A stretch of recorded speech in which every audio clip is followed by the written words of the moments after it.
आखिरकार सगाई का दिन आ गया। दोनों परिवार वाले होटल में इकट्ठा हो चुके थे।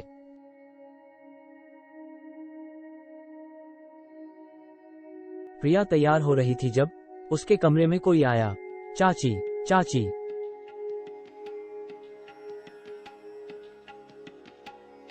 आपको एक मस्त चीज दिखाऊं?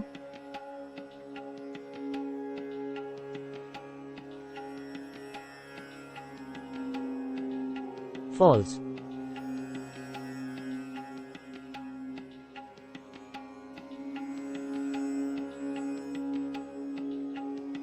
टी। अरे टिन्नी बेटा, क्या दिखाने वाली को तुम मुझे? टिन्नी प्रिया को वैलेंटाइन पार्टी की वीडियो दिखा रही थी। देखिए चाची, वीडियो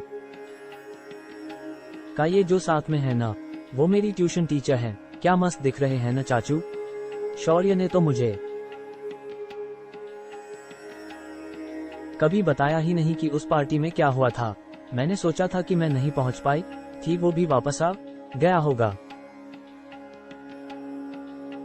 प्रिया वो वीडियो देखने लगी। पीला,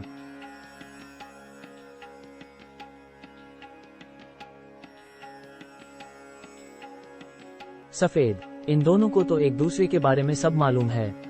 17।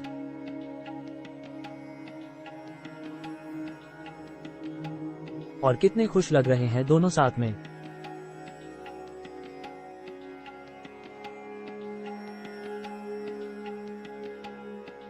फॉल्स।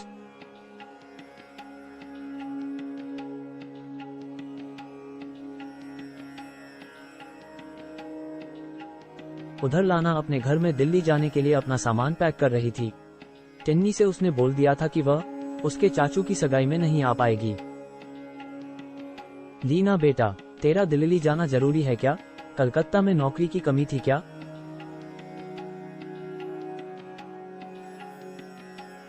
नहीं माँ, मुझे यहाँ से जाना ही होगा।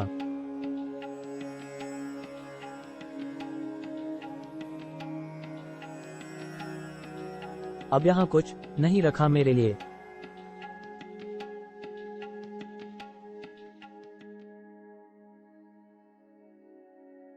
अरे माँ, इतनी परेशान क्यों हो रही हो? दिल्ली ही जा रही हूँ, लंदन नहीं।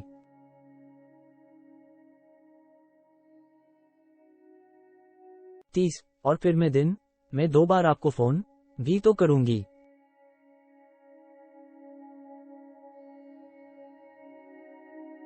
फॉल्स।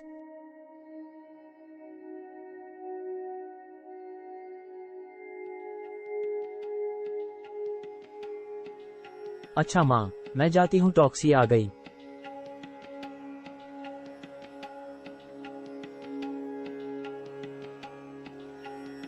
क्वाड।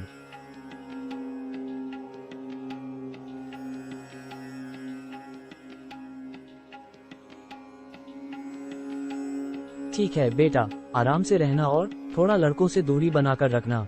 उधर प्रिया कुछ जरूरी बात करने के लिए शौर्य को अपने पास बुलाती है।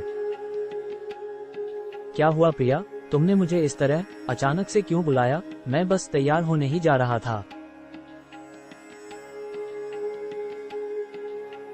फॉल्स।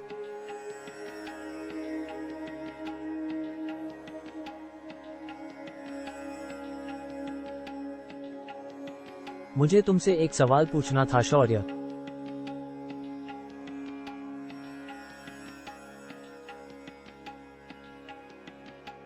मेरा फेवरेट कलर क्या है?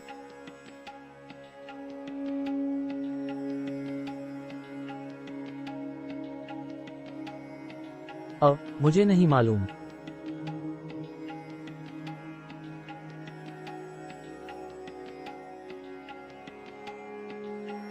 और मेरा फेवरेट मौसम?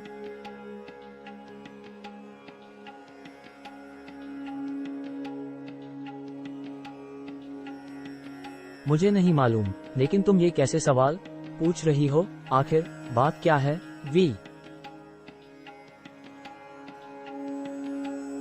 शौर्य, तुम कब तक झूठ बोलोगे खुद से? आखिर तुम ये शादी क्यों कर रहे हो?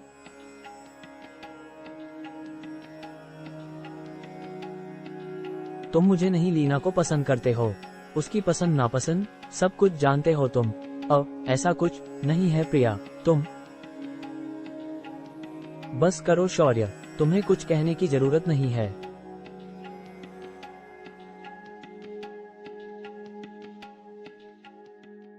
जाओ और लीना को भी ये बात बताओ।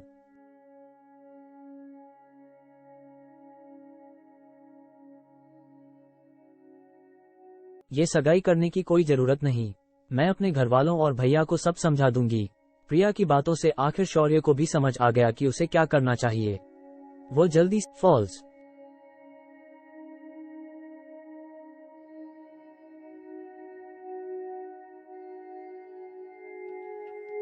ये लीना मेरा फोन क्यों नहीं उठा रही?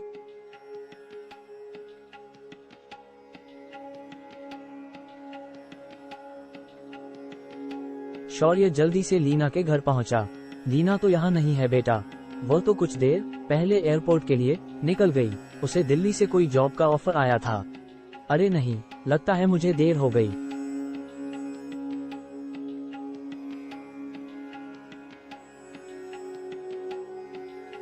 शौर्य ने जल्दी से अपनी कार एयरपोर्ट की तरफ बढ़ा दी। नहीं नहीं, ऐसा नहीं हो सकता। आज जब मैं पूरी तरह श्योर हूँ कि मुझे क्या करना है तो लीना इस तरह मुझसे दूर, किसी भी तरह मुझे उसे रोकना ही होगा। शौर्य अपनी कार को फुल स्पीड में भगाता हुआ एयरपोर्ट पहुंचा। कांड एयरपोर्ट टर्मिनल 1 073585। लेकिन बुरी खबर वहां उसका इंतजार कर रही थी। I am sorry sir, Calcutta से दिल्ली जाने 7 माइट द मिनट पहले ही यहां से निकल चुकी है।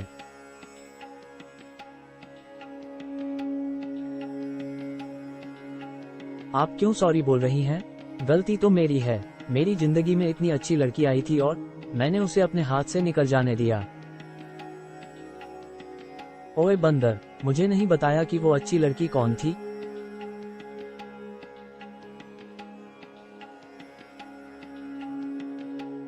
ये तो लीना की आवाज है। मेरे कान बज रहे।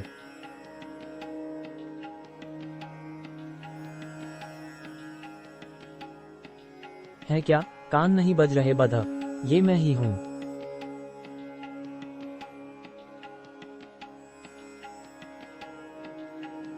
लीना, पर तुम्हारी फ्लाइट तो जा चुकी है ना?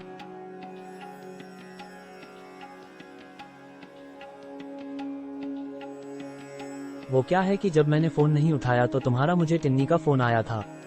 उसने मुझे बताया कि तुम अपनी सगाई छोड़कर मुझसे मिलने के लिए आ रहे हो।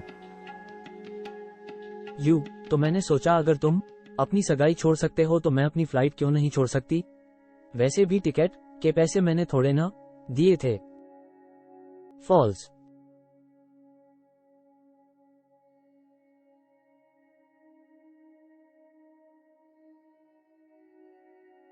आई लव यू बागर बिल्ली, आई लव यू टू बंदर।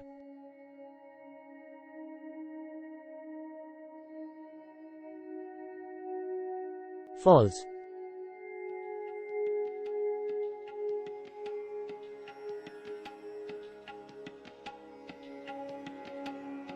फॉल्स।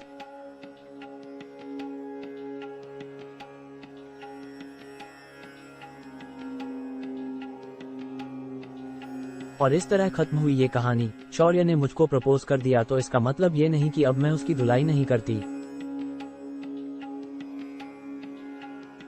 अब मुझसे बचकर कहाँ जाएगा तू?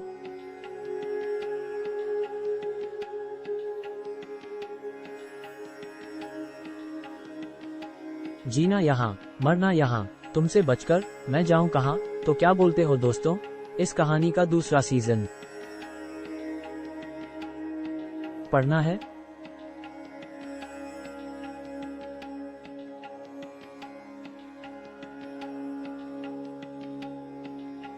अजब राजब इश्क के credits, story and script Akash Pathak, art और colour Ankita Saha, lettering heads of media Harish, editor Akash Pathak,